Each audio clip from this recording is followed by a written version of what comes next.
semuanya, Assalamualaikum warahmatullahi wabarakatuh. Perkenalkan, nama saya Putri Permatasari dari Prodi Pendidikan Fisika kelas A dengan NPM 20130222029. Di sini saya akan menyebutkan pasal-pasal terkait Undang-Undang Kepramukaan dari pasal 1 hingga pasal 19. Selamat mendengarkan. Undang-Undang tentang Gerakan Pramuka Bab 1 Ketentuan Umum pada pasal 1 terdapat 14 ayat. Pada pasal 1 itu menjelaskan tentang pengertian yang ada dalam pramuka, ya, mulai dari gerakan pramuka, pramuka itu sendiri, kepramukaan, pendidikan pramuka, gugus depan, pusat pendidikan dan pelatihan pramuka, satuan komunitas pramuka, satuan karya pramuka, gugus dharma pramuka, kuartir, majelis pembimbing, pemerintah pusat, sampai daerah bahkan menteri. Bab 2 yaitu tentang asas, fungsi, dan tujuan. Pasal 2, gerakan pramuka adalah gerakan yang berasaskan Pancasila. Pasal 3 yaitu pramuka berfungsi sebagai wadah untuk mencapai tujuan pramuka melalui pendidikan dan pelatihan pramuka, pengembangan pramuka, pengabdian pramuka, dan pramuka terhadap masyarakat dan orang tua, dan yang keempat, permainan untuk berorientasi pada pendidikan. Pada pasal 4, gerakan pramuka bertujuan untuk membentuk setiap pramuka agar memiliki kepribadian yang beriman, bertakwa, berakhlak mulia, berjiwa patriotik, taat hukum, disiplin, dan menjunjung tinggi nilai-nilai luhur bangsa, dan memiliki kecakapan hidup sebagai kader bangsa dalam menjaga dan membangun bangsa, negara, kesatuan Republik Indonesia, mengamalkan Pancasila, dan melestarikan lingkungan hidup.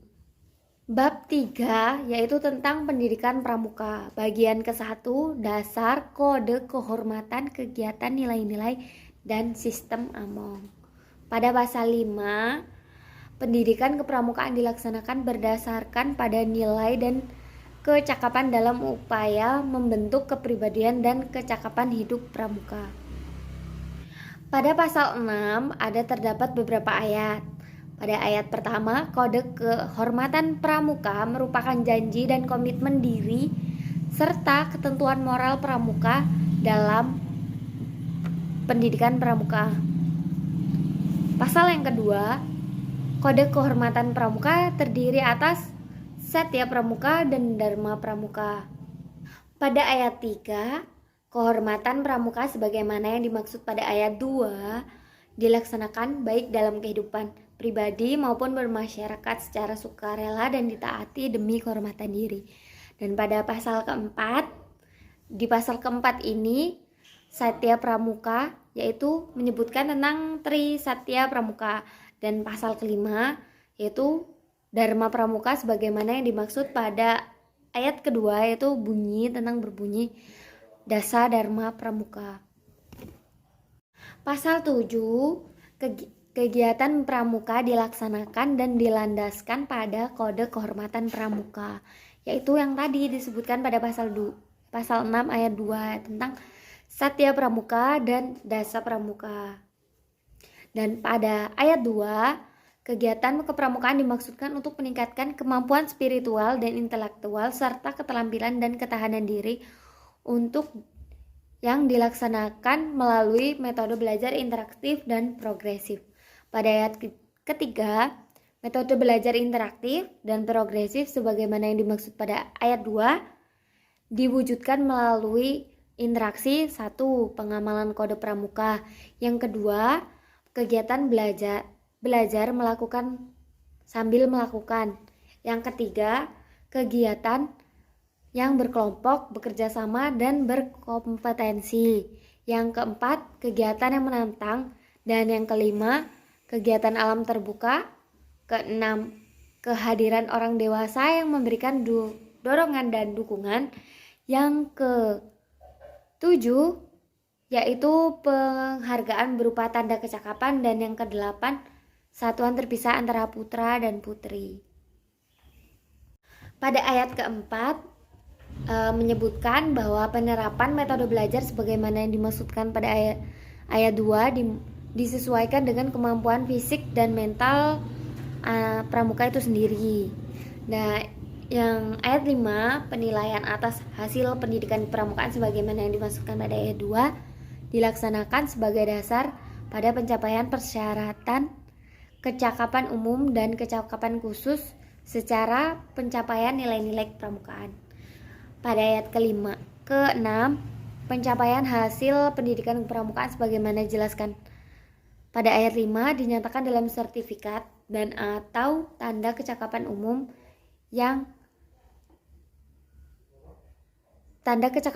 dan kecakapan khusus.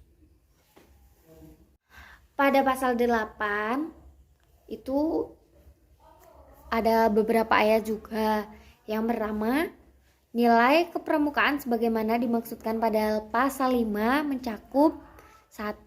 Ketuhanan yang Maha Esa, 2. Cinta alam dan kasih sayang sama manusia, 3. Cinta pada tanah air dan bangsa, 4. Disiplin, keberanian dan kesetiaan, 5. Tolong-menolong, 6. Bertanggung jawab dan dapat dipercaya, 8. Jernih dalam pikiran, berkata dan berbuat, 8 itu tentang hemat, cermat dan bersahaja, dan 9 itu rajin, terampil dan gembira. Pada ayat 2, nilai kepramukaan sebagaimana yang dimaksud pada pasal 1 merupakan inti kurikulum dari pendidikan kepramukaan itu sendiri. Pada pasal 9, kecakapan sebagaimana yang dimaksudkan dalam pasal 5 terdiri atas kecakapan umum dan kecakapan khusus. Pada pasal 10, ayat 1, kegiatan kepramukaan dilaksanakan dengan menggunakan sistem Among. Ayat 2, sistem Among merupakan proses pendidikan kepramukaan yang membentuk peserta didik agar berjiwa merdeka, disiplin, mandiri dalam hubungan timbal balik antar manusia. Pada ayat 3, sistem Among sebagaimana yang dimaksudkan pada ayat 1 dan ayat 2 dilaksanakan dengan menerapkan prinsip kepemimpinan di depan menjadi teladan, di tengah membangun kemauan, dan di belakang mendorong dan memberikan motivasi kemandirian. Bagian kedua, jalur dan jenjang.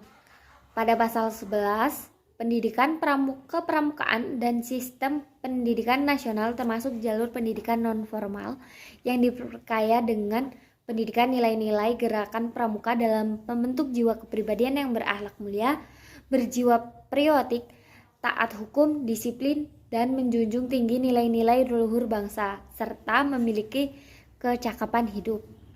Pada pasal 12, jenjang pendidikan pramuka itu terdiri atas beberapa jenjang. Yang pertama ada siaga, penggalang, penegak, dan pandega. Bagian ketiga, peserta didik, tenaga pendidik, dan kurikulum. Pasal 13, ayat 1, setiap warga negara Indonesia yang berusia 7-25 tahun berhak ikut serta sebagaimana peserta didik dalam kependidikan kepramukaan. Pasal 2, peserta didik sebagaimana yang dimaksud pada pasal 1 terdiri atas A. Pramuka siaga, B. Pramuka penggalang, C. Pramuka penegak, dan D. Pramuka pandega. Ayat 3, peserta didik sebagaimana yang dimaksud pada ayat 1 dalam pendidikan pramuka disebut sebagai anggota muda. Pada pasal 14, ayat 1, tenaga pendidik dalam kepramukaan terdiri atas 1 pembina, 2 pelatih, 3 pamong, dan 4 instruktur. Pada ayat 2, tenaga pendidik sebagaimana dimaksud pada ayat 1 harus memenuhi syarat standar tenaga pendidik. Pada ayat 3, tenaga pendidik sebagaimana yang dimaksud pada ayat 1 dalam pendidikan kepramukaan disebut sebagai anggota dewasa. Pada pasal 15, kurikulum pendidikan kepramukaan yang mencakup aspek nilai sebagai mana yang dimaksud dalam pasal 8 ayat 1 dan kecakapan bagaimana yang dimaksud pada ayat 9 disusun sesuai dengan jenjang pendidikan. pendidikan kepramukaan dan harus memenuhi persyaratan standar kurikulum yang ditetapkan oleh Badan Standarisasi sesuai dengan ketentuan peraturan perundang-undangan. Bagian keempat, Satuan Pendidikan Kepramukaan. Pada pasal 16, Satuan Pendidikan Kepramukaan terdiri atas A. Gugus depan dan B. Pusat Pendidikan dan Pelatihan. Bagian kelima yaitu evaluasi, akreditasi, dan sertifikasi. Pada pasal 17 ayat 1, evaluasi dilakukan dalam rangka pengendalian mutu pendidikan kepramukaan sebagai bentuk akuntabilitas penyelenggara pendidikan kepramukaan kepada pihak yang berkepentingan. Pada ayat 2, evaluasi dilakukan terhadap peserta didik, tenaga pendidik, dan kurikulum pada setiap jenjang dan satuan pendidikan kepramukaan. Pada ayat 3, evaluasi terhadap peserta didik dilakukan oleh pembina. Pada ayat 4, evaluasi terhadap tenaga pendidik dilakukan oleh Pusat Pendidikan dan Pelatihan Nasional yang dibentuk oleh Kuartir Nasional. Dan pada ayat 5, evaluasi terhadap kurikulum pendidikan kepramukaan dilakukan oleh Pusat Pendidikan dan Pelatihan Nasional yang dibentuk oleh Kuartil Nasional. Pasal 18 ayat 1, akreditasi dilakukan untuk menentukan kelayakan, kegiatan, dan satuan pendidikan kepramukaan pada setiap jenjang pendidikan kepramukaan. 2. Akreditasi dilakukan atas dasar kriteria yang bersifat terbuka dan dilakukan oleh lembaga akreditasi sesuai dengan peraturan perundang-undangan. Pada pasal 19 ayat 1, sertifikat berbentuk tanda kecakapan dan sertifikat kompetensi. Pada ayat 2, tanda kecakapan diberikan kepada peserta didik sebagai pengakuan terhadap kompetensi peserta didik melalui penilaian terhadap perilaku dalam pengalaman nilai serta uji kecakapan umum, uji kecakapan khusus sesuai dengan jenjang kependidikan kepramukaan. Pada ayat 3 disebutkan sertifikat kompetensi bagi tenaga pendidik diberikan oleh pemerintah pusat dan pelatihan kepramukaan pada tingkat nasional. Itulah tadi materi tentang Undang-Undang Kepramukaan dari pasal 1 sampai pasal 19. Sekian yang dapat saya sampaikan, kurang lebihnya saya mohon maaf, pada Allah saya mohon ampun. Saya akhiri, wassalamualaikum warahmatullahi